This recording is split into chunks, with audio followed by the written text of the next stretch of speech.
Can you recall a time when you did something for someone or gave a gift and received no thank you?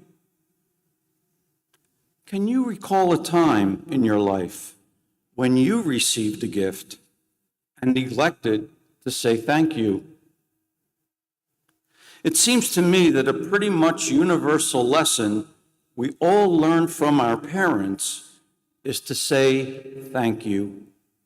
I marvel at the number of times I witness parents with their young children to stop them after somebody gave them something and remind them to give thanks.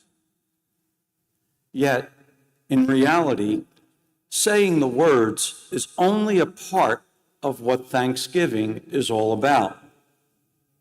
It is important to experience that sense of gratitude, to feel it, not just to say it. This past Friday night, I experienced what turned out to be an unexpected blessing. Abbot Richard had an extra ticket to the People's Light for a performance of Tommy and Me, a beautiful true story of the friendship between Eagles wide receiver Tommy McDonald and Ray Didinger, beginning in the late 1950s until Tommy's death in 2018. The play details how Ray Didinger, then a youngster of 10 years old and a football enthusiast from Philadelphia, and his family of football enthusiasts traveled to Hershey for 2 weeks every July just to watch the Eagles practice. They went every day to both the morning and afternoon practice sessions. Ray adored number 25, Tommy McDonald, and had the opportunity to meet him. The unlikely friendship began as the two met, and Tommy could see young Ray's profound admiration for him, and as they walked and talked, asked Ray if he wanted him to hold his helmet. For several summers, Tommy and Ray, who Ray affectionately referred to as his little brother, met every day for those 2 weeks in July until the unthinkable happened. What do you think that unthinkable thing was? Tommy got traded to the Dallas Cowboys. It would be years before the two would meet again. You see, Ray never stopped admiring Tommy McDonald. Fate would bring them together years after McDonald would retire from professional football, and Ray Didinger would become a prominent sports writer and broadcaster. After reuniting, Ray lobbied for 12 years to get his boyhood hero into the Football Hall of Fame. Interestingly, Ray never disclosed to Tommy that he, the sports writer, was the same person he called his little brother years before. Ray was afraid Tommy would never remember him. In 1998, it finally happened. After 12 years of Ray sharing his admiration and enthusiasm for Tommy and his amazing career, Tommy was inducted into the Football Hall of Fame. It was a profoundly touching moment when Ray finally tells Tommy that he was that little boy who walked with him and carried his helmet years before. "How could I ever thank you for all that you did for me?" Tommy asks Ray. "Thank me? No.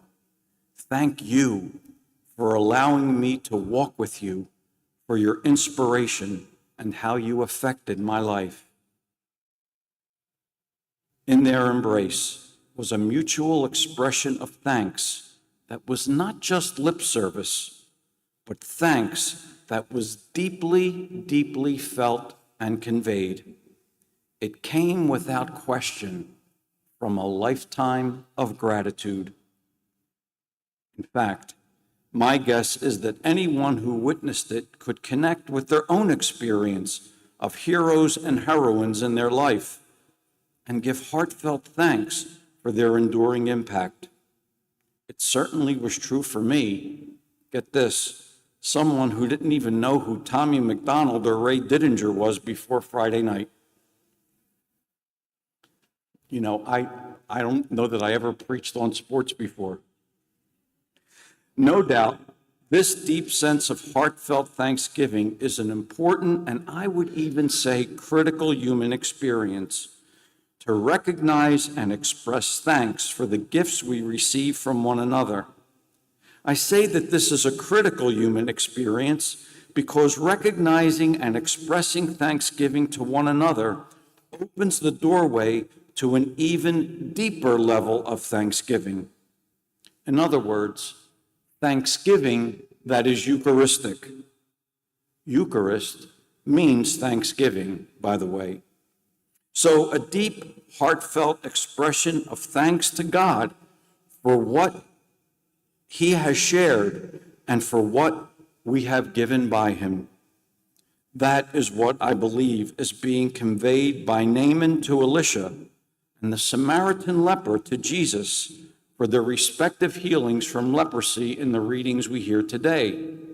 A thanksgiving that fills them, moves them, and motivates them into action because they simply cannot keep it in. It is literally uncontainable. Can't you feel the thanksgiving in Naaman and the Samaritan leper just from reading their story? Now, as for the other 9 lepers in the gospel, we don't know if their lack of giving thanks is out of ignorance or perhaps even more to the point, a lack of awareness that their healing was a gift from a loving God. By stunning contrast, we read of St. Paul in his second letter to Timothy. His experience of and expression of thanksgiving that is Eucharistic gets us right to the heart of the matter. Paul, imprisoned and in chains like a criminal, cannot help but proclaim the gospel of Jesus Christ. He was a living witness that this gospel of Christ cannot be chained. Even in the midst of his suffering, Paul could not keep it in. He could not help but express deep, even unfathomable thanks in his profession of faith and his loyalty to Christ. In his painful earthly circumstance, he never forgot the deeper, more enduring reality. His salvation had already been won for him by Christ. Remember, this was the same person who prior to his conversion was Saul, a persecutor of Christians, now on the other side, one being persecuted for the sake of Christ. You see, there is something special about the thanksgiving that we are challenged to aspire to today. A thanksgiving that I like to think of as a disposition of the soul. A thanksgiving that springs from a conviction that our salvation, like for Paul, is already won for us in Christ, even in the midst of human hardship and pain. Our salvation, that once we recognize it, we cannot keep thanksgiving in, no matter what. It is a thanksgiving that is in us, thanksgiving that we convey and that others can feel. And as our gospel points out, thanksgiving that Jesus wants from us, not necessarily for his sake, but for ours. You see, it's important for us, if we are to be fully human and alive, to recognize and to not overlook what has been given to us by God. Tommy and Ray, men whose lives profoundly impacted one another. Naaman and the Samaritan cured of their leprosy, and Paul in chains. each in their own way examples of how critically important and powerful it is to say thank you to one another and to God. And again, not just to say it, but to live it and express it with unencumbered joy from your soul.